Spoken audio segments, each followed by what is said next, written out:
Hello and welcome everybody. I'm going to start this live stream today and I'm going to keep it rather brief, partly because we have Thanksgiving and I want to wish everybody happy Thanksgiving. I hope you're having a wonderful time with your families and having a nice break. So today I'm going to be talking about male factor infertility because it really is a big statistics when we look at 50% of all fertility issues are related to male factor. And there's been a 60% decline in sperm since the 1970s, which is really alarming, which means that, globally, we're seeing that sperm is dropping about 1% each year.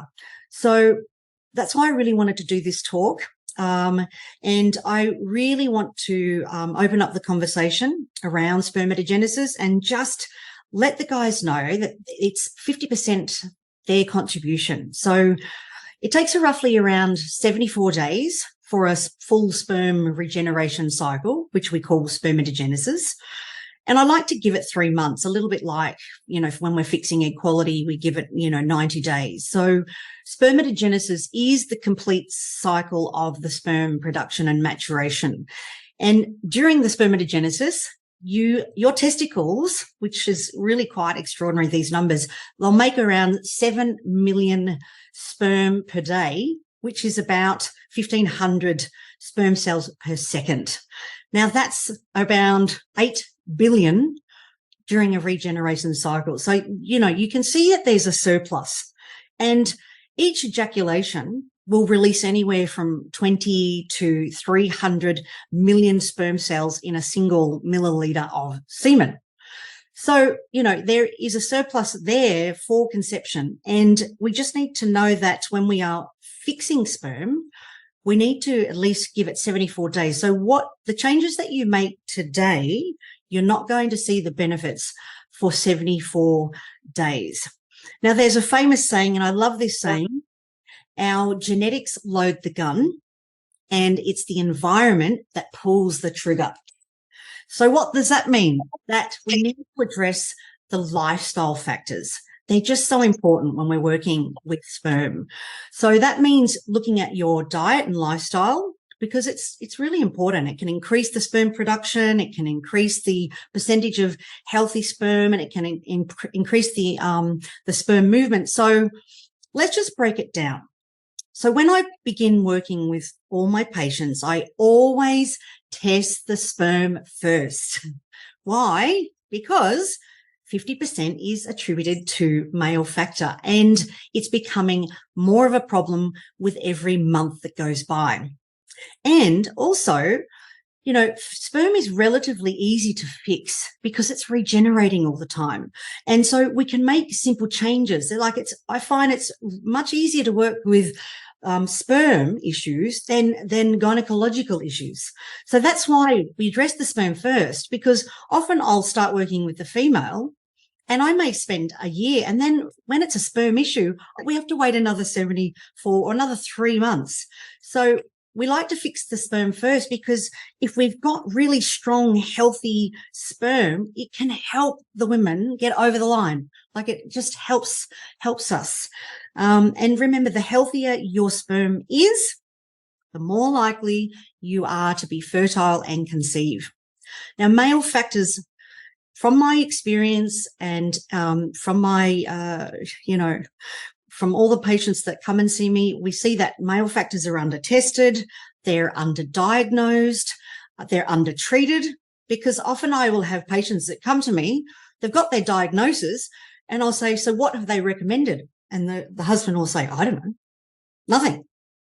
So, we're under-treating these issues. So that's where I love Chinese medicine and working with functional medicine. I combine both because we can really fix things quickly. Okay, so first of all, let's look at the anatomy of the sperm, because it's really important when you understand what the anatomy is, then we can start to fix things, and then you kind of can associate. We can see how things fit, and you can then fix the problems. So the head of the sperm, that's what pierces the granulosa cell of the egg, and so it contains all the genetic information, all the genetic materials, and it breaks through those layers, the zona pellucida and the what's the other layer? I've got a mental blank, but anyway, it's the glycoprotein that is part of the granulosa cells, and the sperm must penetrate that. So that's right, the corona radiata and the zona pellucida, and then we've got the mid piece.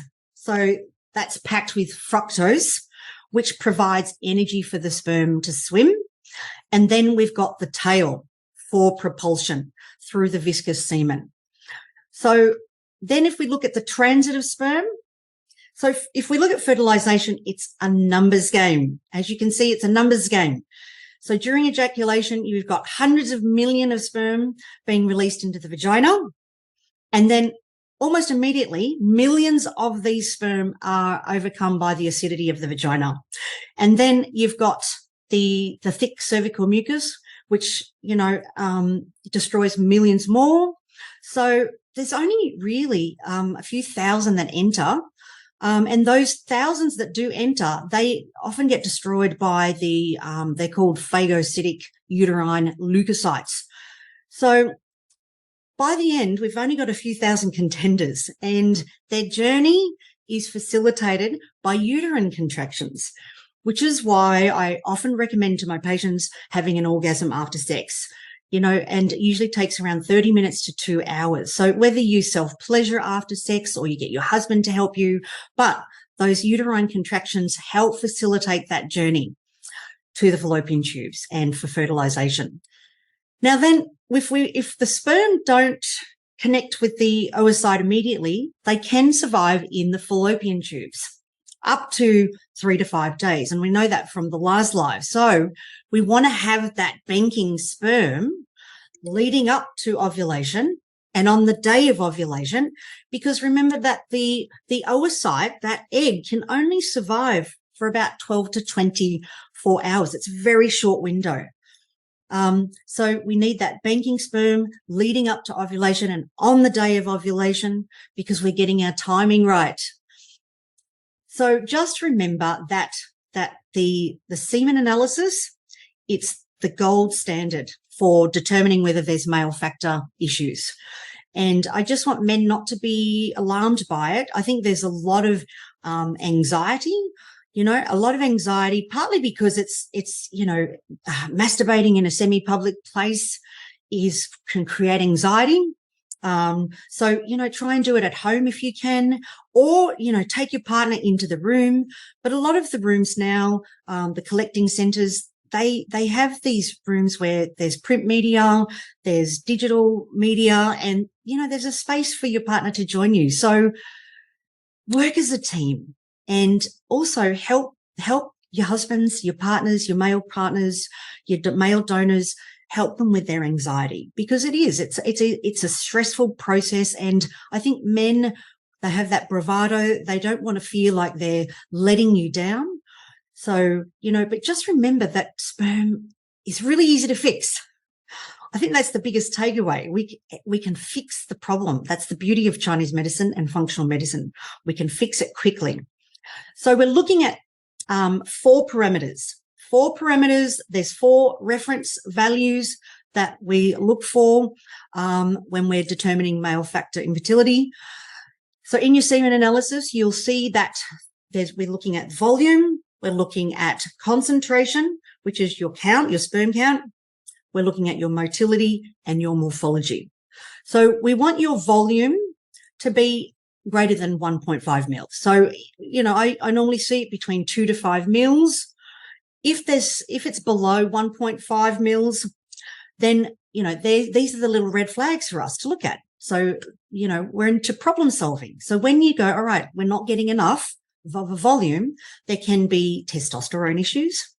It can be a collection issue.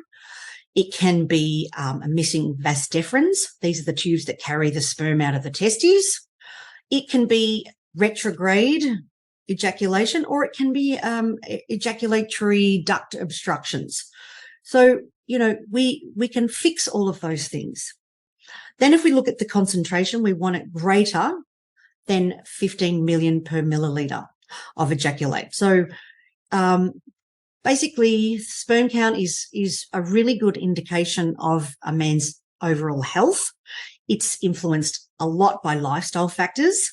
So if you're getting sperm count, low sperm count, we really want to tone the lifestyle factors. So we're looking at, you know, is there alcohol involved, smoking, too many caffeine drinks, or, you know, those energy drinks, stress? Is there medications? Has there been, you know, long COVID, fevers, Epstein-Barr? You know, it can be even being overweight. So it's also good to examine the testicles to just make sure that you don't have any varicocele, which is, you know, it's like the enlarged veins in the testicles. So concentration greater than 15 million per mil. The motility, we want that forward progressive motility to be greater than 40%, because sperm with no tail, and sometimes there can be two tails or coiled tails, so they're really abnormal, and sometimes they can be swimming the wrong way. And this is why I don't mention the word ovulation, because I think sperm, it's almost like the tails go, oh, they start going backwards. So we don't mention the word ovulation for motility.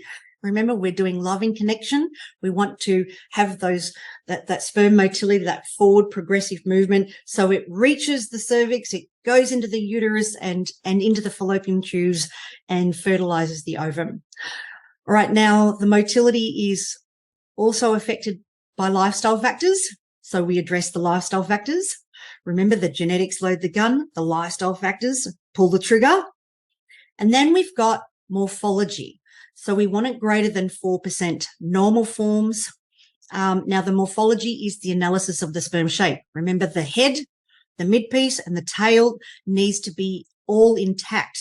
So we need a good oval head. We want the intact midpiece, and we want the tail that's not coiled, not two coiled tails. We want normal shape. So this is the WHO parameter that was issued in 2010. Now, I just want to go over, because before 2010, and, you know, this is going back when I first started practicing Chinese medicine in the early 2000s, you know, we saw the sperm parameters were much higher. So I've been able to witness the global decline of sperm, because if we look around, 2000, right, when I started practicing, we were seeing morphology. The WHO had, pre-2000, they considered the morphology at 18% to be normal or good sperm. But before that, pre-2000, it was 30% normal. So they keep changing the goalposts. And now it's like, now we've got 2012 onwards to today, 4% normal forms. Now, what does that mean? So 4% morphology. What that means is out of 100 sperm, that only means you got 4% normal forms. That means 96% have deformed heads, not an intact midpiece, and, coiled tails, or, going the wrong way. So does that sound like it's good sperm to you? 4%? It's not good sperm. So when working with sperm, it's really important to fix those lifestyle factors. So what are the lifestyle factors? Remember, diet, exercise, stress management. And then we go into the things that we avoid, because if you clean up the lifestyle factors, so taking out tobacco, taking out caffeine, taking out the caffeine energy drinks, taking out the alcohol, like if you took those things out, you'd find the sperm improves overnight. But let's just break it down. So diet, what am I looking for with the diet? And it's very similar to when we're fixing egg quality. We just want it balanced. We want it nutritious, and we want it full of all of your antioxidants. So lots of fruits and vegetables, healthy carbs. And by that, I mean, quinoa and millet and brown rice and, gluten-free pasta, good fats like avocado, omega-3s like your fatty fish and your sardines, and nuts, Brazil nuts. I love Brazil nuts, walnuts, and pumpkin seeds. Okay, so when you break it down, like when you eat like this, it's basically an anti-inflammatory diet. So cleaning up the diet, you will see huge shifts in your sperm quality. And then the water, because if we look at water, we need around 2 litres of water. So that's 2 of these. There's 1 litre in here. So we want 2 of these water bottles, because semen is 96 to 98% water, and it needs lots of water to propel in the semen. Exercise. So regular exercise. We don't want to over-exercise, so we want a balance. That's what I love about Chinese medicine. It's a balanced approach to exercise.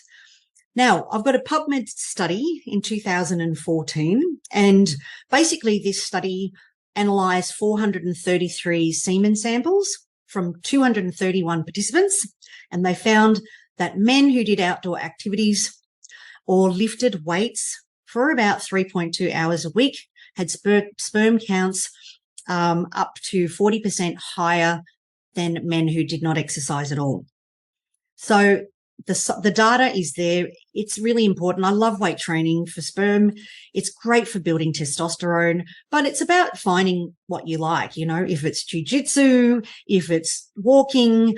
But just remember, not long bike rides if you're into bike riding, because it's, you know, we don't want the testicles constricted, and we don't want the lycra in the lycra pants for too long. But I'll go into that further down. Stress management. High stress is definitely going to affect the sperm production in men. You know, men do get stressed. They often carry the load for women. So we need to look at stress management techniques for them, like teaching them the lower diaphragmatic breathing, the belly breathing, I call it. If they're into yoga, walking in nature, like just slowing things down. I find men tend to overwork, overdo, but it could be like if they're into music, listening to music, or just any hobby that they've got. If it's being in the shed, in the garden shed, being in the garden, whatever that hobby is that they like, working on the car and the machinery, you know, I call it Zen in the art of motorcycle maintenance. Just find that activity or hobby that soothes them. We've also got meditation apps. So I love Headspace. We've also got Happify, and they give you meditations. They give you proven techniques, which are developed by scientists, and they're in the leading fields of psychology and mindfulness and cognitive behavioral therapy. So perhaps even download Headspace or Happify on their phone and set that up for them and say, look, have a listen to this. What do you think about that? Because men are really, they're pretty much open to anything because they want to please us. Because really they do. They want to keep us happy. Okay, so I've mentioned avoiding the tobacco, caffeine, energy drinks, and alcohol.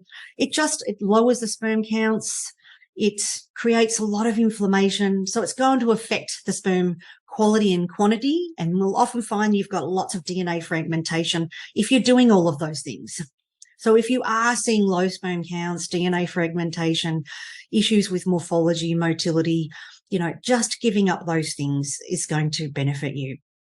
Now, the other factors, which are huge, the other factors, I should have put them as number one, are the environmental toxins. And they're just everywhere. We can't escape it, but let's just talk about them. So we've got the glyphosate. These are the pesticides that are sprayed on crops. So these get in all of our grains. So ideally, I'd be looking at trying to have organic, free organic grains. So that way you're not getting the glyphosate as much. It is in their waterways. It is in the soil. And it's really probably one of the greatest hazards that, you know, and I don't know how we're going to fix this problem, but glyphosate is really wreaking havoc on men's sperm. So we've got phthalates, which are in the plastics, and they're a massive endocrine disruptor. Now, studies have shown that babies who have been exposed to high phthalates are born with smaller penises. So these chemicals interfere with the genital development in the first trimester. So we just want to take plastics off the food, plastic containers, using glassware and, you know, just using better containers getting out of plastic straws, metal straws, using glass water bottles, ceramic. There's just lots of changes that you can make, which can make a huge difference. We've got BPAs, we've got Teflon coating on your fry pans. And then we've got all the halides. We've got the bromines found in bread and in flame retardants. And then we've got fluoride, chloride, perchlorate in our drinking water. And they've pretty much invaded every aspect of our life. Now, the halides, they block the iodine receptors in our bodies. So, and then this can give rise to the infertility. So, we need to look at all of these chemicals and where possible, start to eliminate them. Now, why does the penis matter? Because we've got to look at the anatomy also of the penis, and there are some common defects that we find with the penis, and I just like to go over them. And there are two main ones that we're looking for. It is hypospadias and epispadias. This is basically where, the urethra is misplaced and it's not at the head. With hypospadias, it's located on the underside of the penis, and with epispadias, it's on top of the penis rather than the head. So I'll often recommend, if you do have that, often it can be corrected with surgery nowadays, when babies are infants. But if you do notice that your husband's penis has those issues, or if you do, so have a look. We need to look at our bodies. I'll often recommend Mosey Baby. It's one of the first patented syringes for intravaginal insemination, IVI, that you can use at home to help deliver the sperm closer to the cervix. Then looking at the testicles. So they're really important for fertility and understanding how it impacts our sperm production, because our anatomy, our sperm for not only just sperm production, but our testosterone production, they have to be kept at a specific temperature. And so, when men are carrying a lot of inflammation, you might be cooking the sperm. So we can start to do some testicular temperature readings, because basically we need to have the testicles around, 5.4 degrees Fahrenheit or around 3 degrees Celsius lower than body temperature. So, start to measure at, it's like BBT charting for the women. Let's get some testicular readings when your husbands and your partners are first waking up. And that way we can start to see if we are overheating. Now, there are other factors that can affect testicular temperature, and they'll have an adverse effect on sperm production. Sitting on heated floors, having the heated car seats. You might have tight-fitting underwear. You might have nylon underwear. So we want you to have loose cotton, breathable fabrics, bamboo. So, wearing boxers, or I might tell my patients to go free balling. So, staying out of the hot tubs. Like I mentioned before, those long bike rides, try and compress it short and sharp, so you're not doing long bike rides. You're not wearing those lycra bike pants for long periods of time, where we're taking these mobiles out of the pockets, away from anywhere that's going to affect our spermatogenesis. So that includes your laptops on your lap. I had a patient, not so many years ago, and he was only a young man, 21 years old, with azoospermia. And, so he had been using his laptop as a heat warmer on his lap since he was 15, like many years. And so, we had to fix the problem. And so just improving those parameters, we were able to, improve every single parameter. And, remember, he had like 0 sperm cells in his semen. So other symptoms, there's a symptom checklist. I'll often this is a basic checklist that can often guarantee that there'll be issues with sperm. So things that I look for, lower back pain, and it could be chronic. Any form of chronic pain is certainly going to have an impact on your sperm. If there's sweating at night, like night sweating, you could have issues with coldness. So the penis might be cold to touch. There could be IBS and digestive issues. These are another red flag. Asthma and blood pressure medications, they can have an impact on your sperm quality and quantity. We've also got fatigue, so low energy, and then mood problems, things like anxiety and depression. So the main takeaway is that sperm is really important. It's 50% of the problem. The semen analysis is the gold standard. The sperm needs to be tested first. Don't be afraid, because everything is fine until it's not. And it's the easiest thing to fix, and there's plenty we can do. So from a Chinese medicine perspective, the first thing we will do is look at the diagnosis first. What's your Chinese medicine diagnosis? Is there inflammation? Is there cold? Is there blood stagnation? We need the Chinese medicine diagnosis first. And then based on that, then I will bring in the functional medicine and the nutritional stuff to value add. So some supplements that might be helpful. We've got zinc. I would probably say that this is the most valuable nutrient for reproductive health. It's required for the production of sperm and for sperm motility. It helps boost testosterone. It's good for the kidney jing and the kidney qi. So it's good for hormone functioning, sperm morphology. It's very, very important.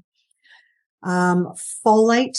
So, generally, as a general rule, I will always get my patients to, at the bare minimum, have a men's PreConception multivitamin with 400 micrograms of activated folate.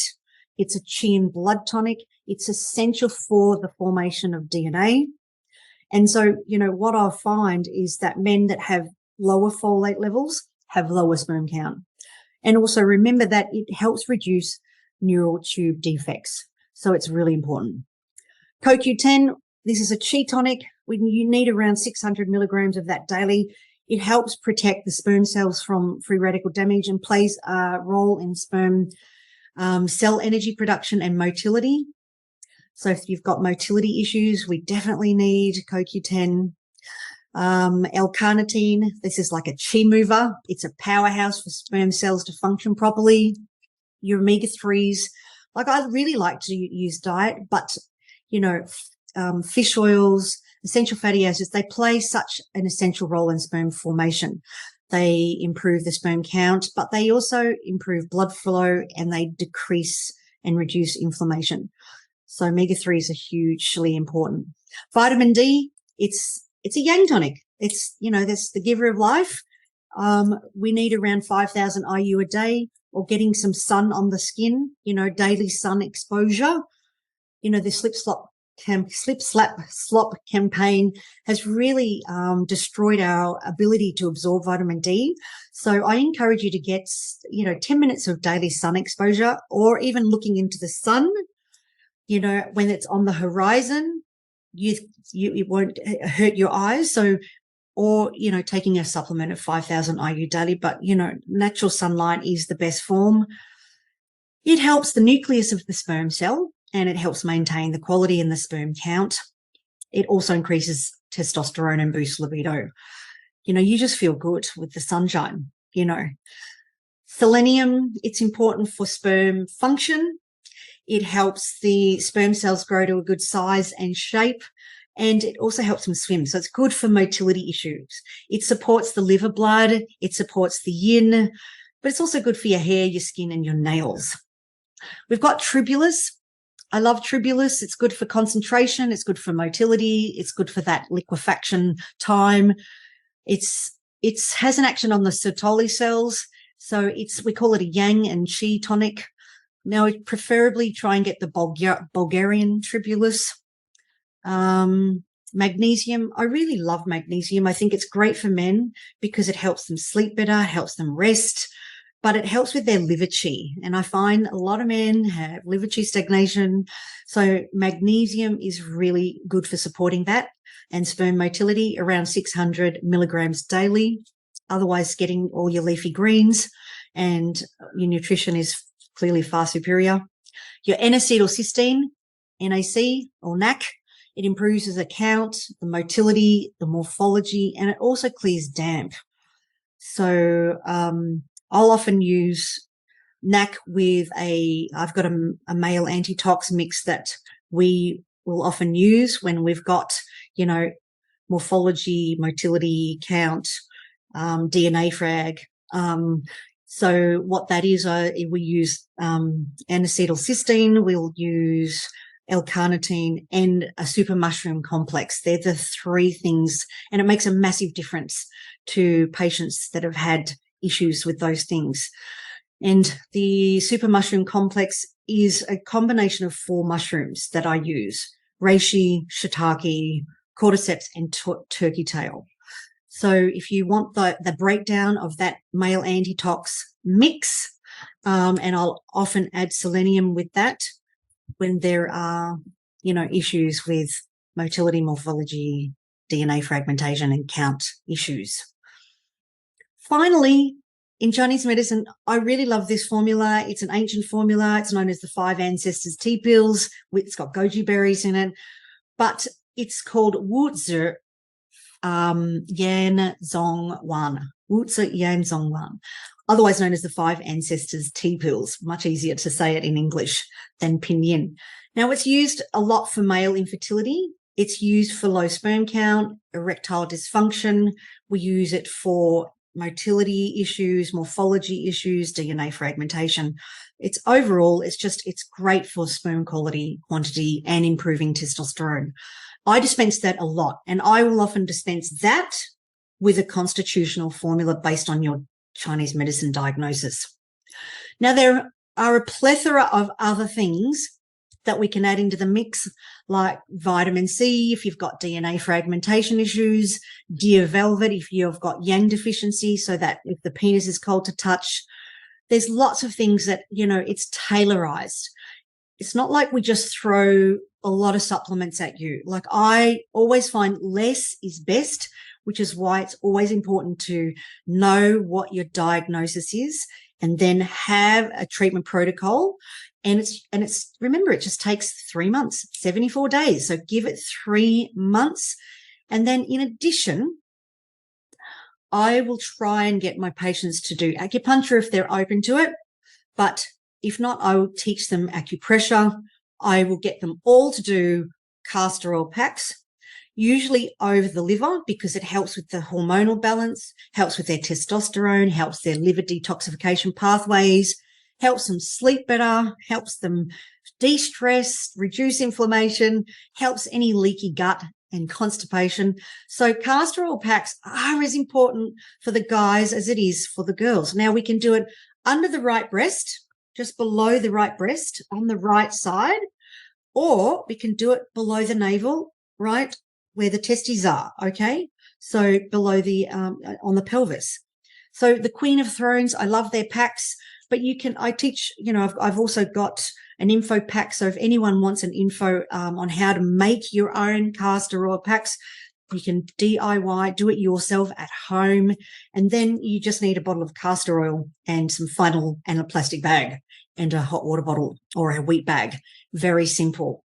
So when you do it at home, that one pack that you make can last 25 to 30 times. And we use that, 2 to 3 times a week for the guys. And the other thing that I really like to teach is the femoral massage, the reproductive massage for men, because it's all about encouraging healthy blood flow.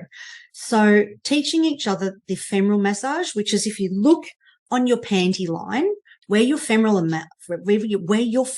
artery is, it's like your carotid artery. We're just finding where the femoral artery is, and we're just occluding it for about 30 to 45 seconds, up to a minute, and then we release it. And then we occlude it on the other side, 30 to 45 seconds, release, and we'll repeat it 3 times. Okay, so it's literally a 3-minute practice to do that femoral massage. So it's great for the guys because it's short and sharp and it's quick. So tips for the testing day. We're coming to the end, which is like I told you I was going to keep it short and sharp.